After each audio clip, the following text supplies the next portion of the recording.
அத்தியாயம் 6.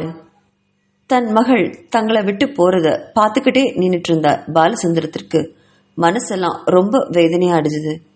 அதை விட தான் பொண்ணை அவமானப்படுத்தி அனுப்புனது போல உணர்ந்தார். அப்போ எல்லாத்துக்கும் காரணம் இந்த மிதுனும் தன் மனைவி ருக்மணியும் தான் அப்படின்னு நினைச்சவரால அவங்க 2 பேரையும் மன்னிக்கவே முடியல. எல்லாம் உன்னாலதான் ருக்மணி, எல்லாத்துக்கும் காரணம் நீயும் உன் மகனும் தான். உங்களோட பணத்தாசை அதுதான் என்னோட பொண்ணை இன்னைக்கு நான் இழந்து நிக்கிறேன். அன்னைக்கே என் பொண்ணு இந்த கல்யாணம் வேண்டான்னு தலைப்பார அடிச்சுட்டா. நம்ம தான் அதை கேட்கவே இல்லை. அவன்கிட்ட இப்படி என் பொண்ணை மாட்டிட்டு படாத பாடு பட வச்சிட்டியே என்று வெறுப்புடன் சொன்னாரு. அதை கேட்ட ருக்மணி, அப்படியெல்லாம் சொல்லாதீங்க. என் பொண்ணு ரொம்ப சாமர்த்தியசாலி, எங்கிருந்தாலும் அவ தன்னை காப்பாத்திப்பா என்று தன் அழகைய அடக்க முயன்று தோற்றப்படி சொன்னான். அப்போ அங்க வந்த அபினவும் சிவாங்கினியும் தங்கள் பெற்றோர்களை பார்த்து, என்னப்பா மண்டபத்துல யாரையுமே காணோம், நாங்க கிளம்பும் போது கூட்டம் நிரம்பி வழிஞ்சுதே, எல்லாருமே அதுக்குள்ள போயிட்டாங்களாம் அப்படின்னு ஆச்சரியத்தோட கேட்டான் அபினவ். அவன் கேட்ட கேள்வியில மத்த 3 பேரும் எந்த பதிலும் சொல்லாம தலை குனிஞ்சு நின்னாங்க. சிவாங்கினிக்கும் ஒன்னும் புரியல. என்னாச்சுமா, ஏன் இப்படி எல்லாரும் அமைதியா நிக்கிறீங்க? அது சரி, அக்காவும் மாமாவும் எங்க? நம்ம எப்போ மாமா வீட்டுக்கு போவோம்? அவங்க எப்போ சென்னைக்கு வருவாங்க? ஏதாவது சொல்லுங்க. இப்படி அமைதியா நின்றுட்டு இருந்தா என்ன அர்த்தம் அப்படின்னு பதட்டத்தோட கேட்டா சிவாங்கினி. அவளுக்கும் என்ன பதில் சொல்றதுன்னு தெரியாம மத்த 3 பேரும் சில மாதிரி நிற்க அபினவுக்கு பொறுமையே போயிடுச்சு. இப்படி பொம்மை மாதிரி நின்னா என்ன அர்த்தம்? யாராவது ஏதாவது பேசுங்க. மிதுனண்ணா, என்னன்னா ஆச்சு? அக்கா எங்க? மாமா எங்க? ஏன் எல்லாரும் இப்படி அழுத மூஞ்சியோட நிக்கிறீங்க என்று கேட்டான். மிதுன் மட்டும் கொஞ்சம் தெரிஞ்சு அங்க நடந்ததையெல்லாம் மெதுவா சொல்ல ஆரம்பிச்சான். அதை கேட்ட 2 பேருக்கும் கோவம் தலைக்கேறிச்சு. உங்களுக்கெல்லாம் மனசாட்சியே கிடையாதா? நம்ம கண்ணு முன்னாடி நம்ம அக்காவை கூட்டிட்டு போயிருக்காரு, அக்காவை தலைமுழுகிடுவேன்னு சொல்லியிருக்காரு, எல்லாத்தையும் கேட்டுட்டு சம்மதம் சொல்லிருக்கீங்களே, உங்களுக்கெல்லாம் வெக்கமா இல்ல? அப்போ அக்காவோட மனசெல்லாம் அந்த சமயம் என்ன பாடுபட்டிருக்கும் அப்படின்னு ஆதங்கம் தாங்காம 3 பேரையும் பார்த்து அபினவ் கேட்க, சிவாங்கினிக்கு அவங்கள என்ன சொல்வதுனே தெரியாம அவங்கள வெறுப்போட பார்த்துட்டு நின்னான். ஏமா, நான் உங்களை ஒன்னு கேட்கலாமா? அக்காவை இன்னைக்கு நீங்க இப்படி வித்தீங்களே, அதே மாதிரி நானும் கல்யாண வயசுக்கு வந்தா என்னையும் இது மாதிரி யார்கிட்டயாவது வித்துருவீங்களா என்று கேட்ட சிவாங்கினியை பார்த்து பதறி அழுதா ருக்மணி. ஐயோ, அப்படியெல்லாம் சொல்லாதடி, நான் உன் அக்காவை அப்படியெல்லாம் விற்கவே இல்லை. ஏதோ நம்ம குடும்ப கஷ்டம் என்னை அப்படி செய்ய வச்சிருச்சு அப்படின்னு சொன்ன அம்மாவை அற்ப ஜந்து போல பார்த்தா சிவாங்கினி.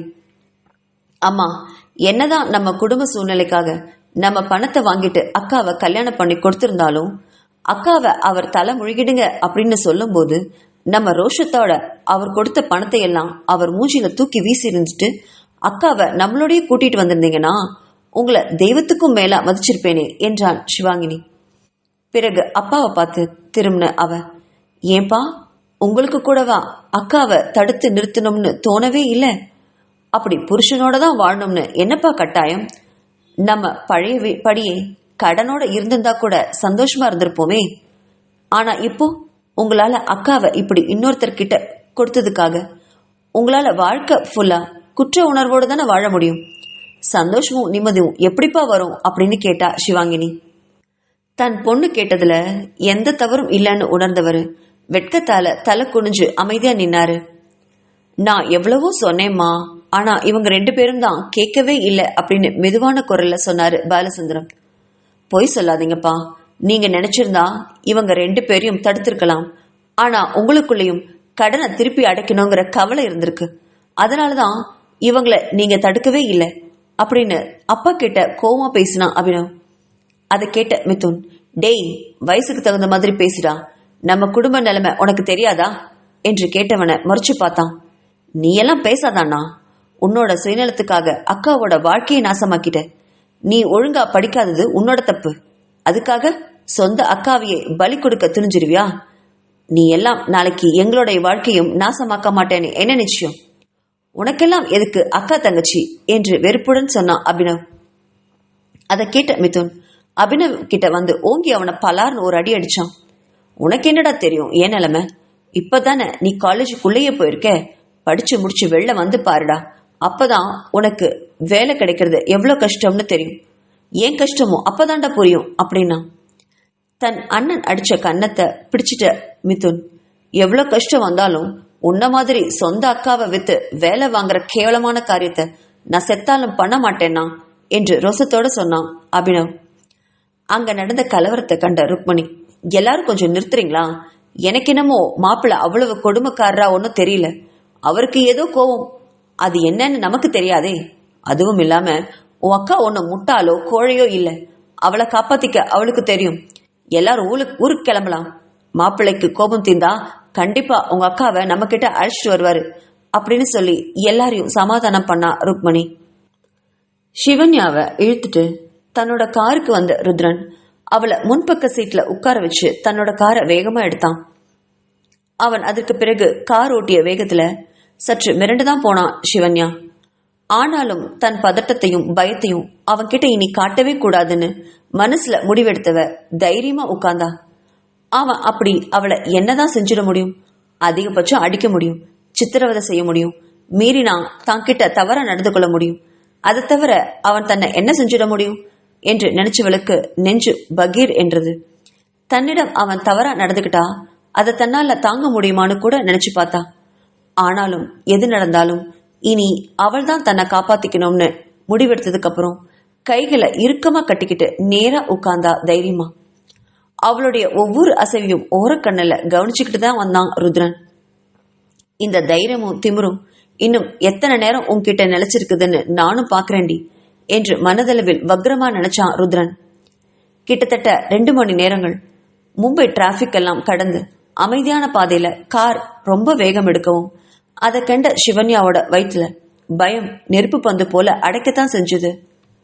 சிட்டிக்குள்ள அவன் வீடு இருக்கும். அவன் தன்னை அவன் வீட்டுக்கு போய் சித்திரவதை பண்ணா, கத்தி ஆர்ப்பாட்டம் பண்ணலாம். அப்போ கண்டிப்பா பக்கத்துல குடியிருக்கவங்க வந்து அவளுக்கு உதவி செய்வாங்க அப்படின்னு மனசுல கொஞ்சம் தைரியமா நினைச்சிருந்த சிவன்யாவுக்கு இப்போ சிட்டியை விட்டே கார் ஒதுங்கவும் அப்போ பயந்துட்டா. இனியும் பேசாம இருந்தா நல்லதில்லைன்னு முடிவெடுத்தவ ருத்ரனை திரும்பி பார்த்தா. இப்போ நம்ம எங்க போறோம் அப்படின்னு தயக்கத்தோட கேட்டா.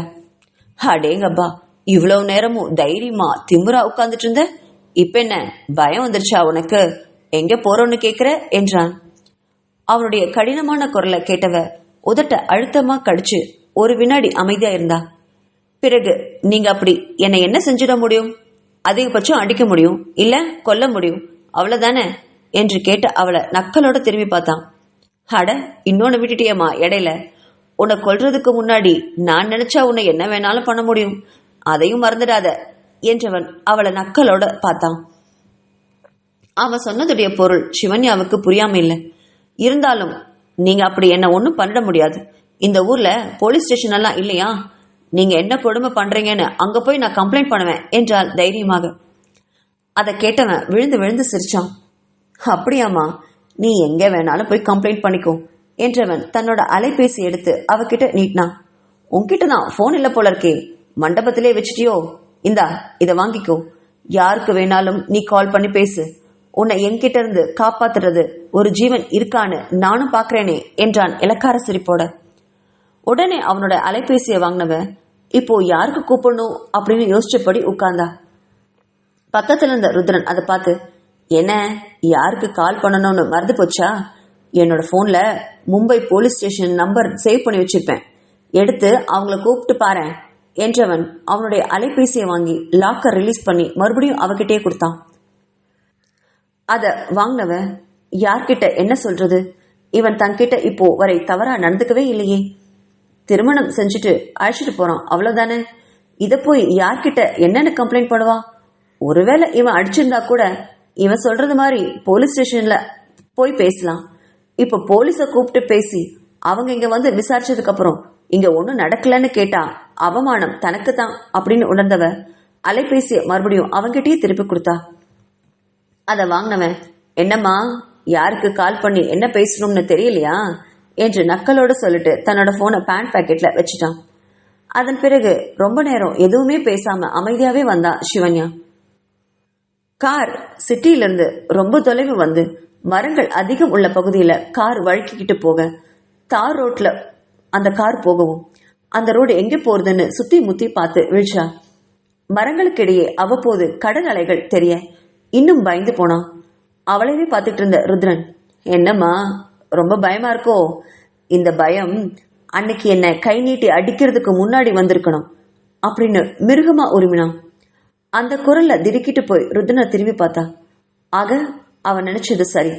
இவன் தன்னை பழி வாங்கறதுக்காக தான் கல்யாணம் பண்ணிருக்கான். அன்னைக்கே சொன்னானே உன்னை எங்க போனாலும் விடமாட்டேன்னு. அப்ப அவ அதை பெருசா எடுத்துக்கவே இல்லை. ஆனா இத்தனை வருஷம் கழிச்சும் தன்னை கழுகு போல குறி வச்சு பிடிச்சிருக்கான்னா இவனை என்னென்ன சொல்றதுன்னு மனசுல நினைச்சவ ருத்ரனை நல்லா திரும்பி பார்த்தா. இங்க பாருங்க, அன்னைக்கு ஏதோ கோவத்துல பண்ணிட்டேன். அதையே மனசுல வச்சுட்டு இப்போ என்ன பழி வாங்கணும்னு நினைக்கிறதெல்லாம் நியாயமே இல்லை என்று கூறியவளை பார்த்து தீயன மறிச்சான். பிறகு காரை ஒரு ஓரமா நிறுத்திட்டு அவளை நல்லா திரும்பி பார்த்து உட்கார்ந்தான். என்னடி சொன்ன? அன்னைக்கு கோவத்துல பண்ணிட்டியா? கோவம்தான் யாரு என்னன்னு கூட நிதானிக்க மாட்டியா? அத்தனை பேர் முன்னாடியும் என்னை அடிச்சு அவமானப்படுத்தினே, அவங்கெல்லாம் யாருன்னு உனக்கு தெரியுமா? அது மட்டுமா நீ பண்ண? நீ பண்ண காரியத்துக்கு உனக்கு கிடைக்க போற தண்டனை உன் வாழ்க்கையிலே ஒரு பாடமா இருக்கணும் என்று மனசுல வன்மத்தோட நினைச்சபடி நீ பண்ணதையெல்லாம் அப்படியே மறந்துட்டு போக என்னை என்ன மத்த ஆம்பளைங்க மாதிரி நினைச்சிட்டியா? என் வழியில யார் குறுக்க வந்தாலும் அவங்கள உரு தெரியாம அழிச்சிடுவேன் ருத்ரண்டினா என்றவன் ஒரு வினாடி தாமதிக்காமல் காரை வேகமா எடுத்தான். அவன் பேசின வார்த்தைகளும் அவனுடைய உடல் அசைவும் அவன் பார்த்த பார்வையும் சிவன்யாவோட உயிரையே பறிச்சு எரிஞ்சிருந்த போல இருந்தது. இவ்வளவு கோபம் ஏன்? நான் வேணும்னா அடிச்சேன். அவன் செஞ்ச காரியம் அப்படி. அந்த சம்பவம் நடந்து கிட்டத்தட்ட 2 வருஷம் இருக்குமா? இத்தனை நாட்களுமா வஞ்சத்தை மனசுல வச்சுக்கிட்டு வாழ்ந்திருக்கான் என்று நினைக்கும் போது சிவன்யாவுக்கு இவன் கிட்ட இருந்து இனி எப்படி தப்பிக்கிறதுங்கிறத கவலை அதிகமாயிட்டே இருந்தது.